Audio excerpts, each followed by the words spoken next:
Shai Gilgeous-Alexander, the only member of the Thunder to score more than 20 points in Game 1's heartbreaking loss. You can get ready for Game 2 with more pregame coverage live from Paycom Center on the court with the fellas and Stephanie starting at 6 o'clock Eastern Sunday. And remember, right after the game, Jack, Kenny, Isaiah, Chris, and Stephanie will be live on the court for post-game coverage. Back out to Paycom Center, Jalen Williams. A tough Game 1. Let's see how he'll respond. What you can take in a game, too, like, for instance, like shot selection, things of that nature, just defensively. They went on a 12-2 run. Anything you take away from that game that you wish you would have done, is it just they made shots, they made plays? Probably a little bit of they made shots and made plays to a certain extent. You never want to overlook the fact that a team like made shots, and you try and like look back at the film and see why they did that, like what kind of defensive breakdowns we had to allow them to get the looks that they got. And then I think looking back at our offensive process, I thought we were pretty good throughout the whole entire game. So trying to find the balance of improving on offense and also finding just little small things that beat you late game. You know what I mean? Like, it's not, these games really come down to like 1 or 2 possessions. So it's like the more we can find throughout the game, little things to like lock in on and tighten up, the better we'll be. Joe, second row on the right. Joe Varden, The Athletic. A couple minutes ago, Mark was up there talking about you and Chet being third-year players, and third-year players aren't typically counted on at a moment like this in the finals. Do you feel that, I guess, that sort of responsibility, and how have you managed it, knowing that you are just in your third year, and typically like what Mark said, like this isn't something that that someone like you or Chet would find yourself in so early in your career? Just try and think of myself as somebody that's very uncommon. I don't ever think that I'm in my third year, because then that allows me to make excuses. So I usually just go out there and play.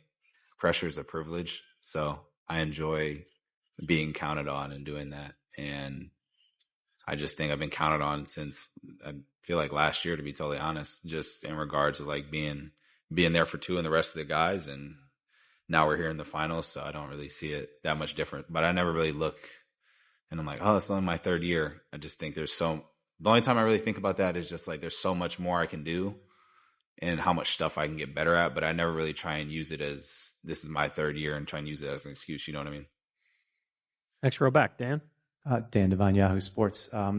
Along those lines, sort of, it was one of Shai's highest usage games of the season, highest shot totals of the season. We saw a lot of that in the Minnesota series as well. And I think a lot of that is like they're loading up so much to him. When you know that that's there and you're the release valve for a lot of that, like, does that impact at all the way you think about those possessions? Does the ball feel a little bit heavier? Do you feel like you have to press more when you know that you're sort of the release valve option there? Does that impact the way that you think? Not really. It's not really like any different of a position that I've been in since I've been here. But no, the ball only feels pretty heavy when you get like a grenade or something from anybody. And I feel like I've thrown my teammates plenty of those in the years that I've been here. So, but a lot of it is just like more staying ready to be the release valve or like be ready to make a play. And that's kind of the mindset that everybody on the team carries out. And that doesn't always mean that I have to like go jack up a shot, but just trying to create for others or even like get the possession moving in a different direction. Like there's a lot of things that I can do on the court offensively that don't involve like obviously scoring for that possession, but I try and think of it that way and just trying to make the right play. Second row over here. Hey, Jalen, drafteados from Spain. We just asked Shai about a video that we saw of Kobe and him, like plays were very similar. The pump fakes, the stopping, the mid-range, the turnaround jumpers. I was wondering if you have seen that and what you think about that. And also, now that we're one game in the series, you guys have talked a lot about winning the days in between. I was wondering if you could take us through what that means and if you feel like you've won the day in between. Yeah. First, your Shai question. Yeah, there are a lot of similarities there. I feel like if you are really paying attention to basketball and watch the way he plays, it's a lot of similarities. It's cool that he can pick certain aspects of his game to like kind of mimic that a little bit, and then add his own like touch to it. So that kind of shows the kind of player that he is, to be able to steal bits and pieces from his from his favorite players and be able to like put it into a game and work on it. There's a lot of work behind the scenes that goes into him being able to do that. And then, winning the days in between. I mean, you never really know if you want them until you play your next game, but all you can do is try and have the same routine that you've had throughout the season, throughout the playoffs, and try and mimic that as close as possible, eliminate distractions, not focus on what the series is at, focus on how you can get better. Like I said earlier for the first question, like you try and figure out small things to get better at during like the playoff run, during the finals. And basically whatever team can like figure out how to get better each and every game, each and every series usually ends up winning. So that's what we try and do. And that's what we focus on. The Thunder made a change to their starting lineup in Game 1. Isaiah Hartenstein to the bench. Coming up next, he's in our starting lineup.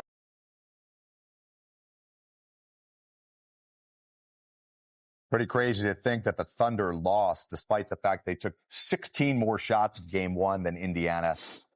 And they forced 25 turnovers. However, the group of guys had just a season-low 13 assists and held to 40% from the field. They made a big shift in Game 1, sending Isaiah Hartenstein to the bench. Here he is with Stephanie Reddy. Thank you so much for spending some time with us. Let's go back to Game 1 first.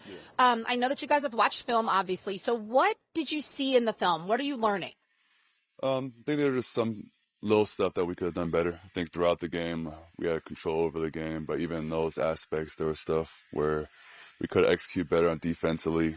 And, I think the Pacers has been doing a good job all year, just sticking with the game, having a lot of comeback wins at the end of the game. So we have to be able to play 48 minutes. And, When you go to reset after a loss, especially this season, you guys haven't had very many of them. What's your process like, just you individually? How do you get ready for Game 2?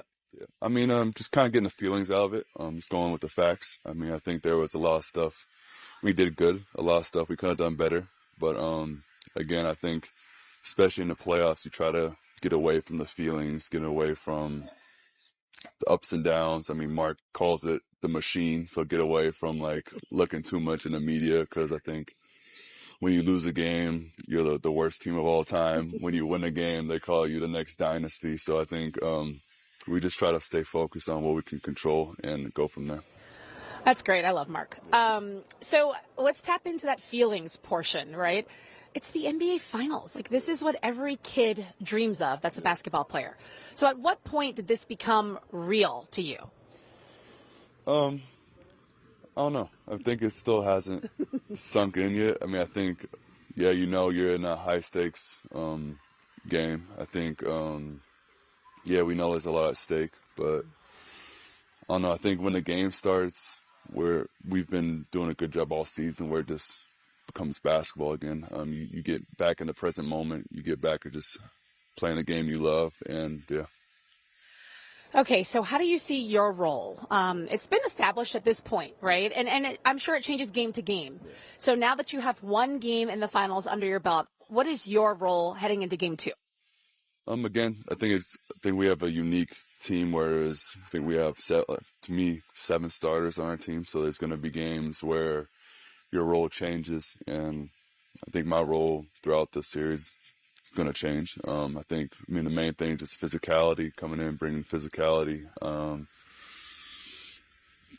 bringing my IQ to the game, offensively and defensively, and then just kind of going from there. What's the process like for you guys? Because, as you mentioned, if there's 7 starters, obviously 2 can't actually start, right? So as things change, as matchups evolve, what is it like when you're on the bench? What are your contributions like to help your teammates? How do you do it? I think it's communication. I think we're a special team where there's no egos involved. So I think when you go to the bench, you're not taking it personally. You're not seeing it that way. You're ready to make the sacrifice to help the team win. And again, you're in the finals, so it doesn't really, your ego shouldn't be involved at all. I mean, I think it should be, what can a team do to win? And Mark's a great coach, and you just trust that. Okay, so what do you have to do to win? put the ball in the basket, so more than the other team, and then go from there. So coy. I love it so much. All right, before I let you go, the relationship between this city and this team, it's different. I mean, if anybody was in this building after game one, it was like there was a loss suffered by everyone. What does that feel like? I mean, the community is big for us. I think we're so embedded in the city. I think we're really a part of the city, and you see it every game we play.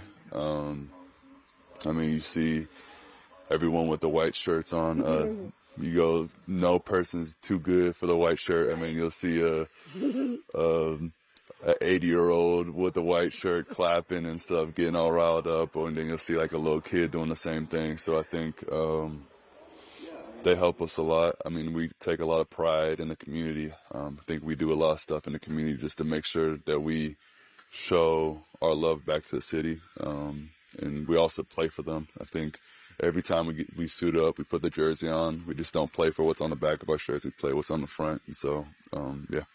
Love that. Thank you so much for your time. Good luck. Thank you. Thank you very much. Thank you, sir. All right.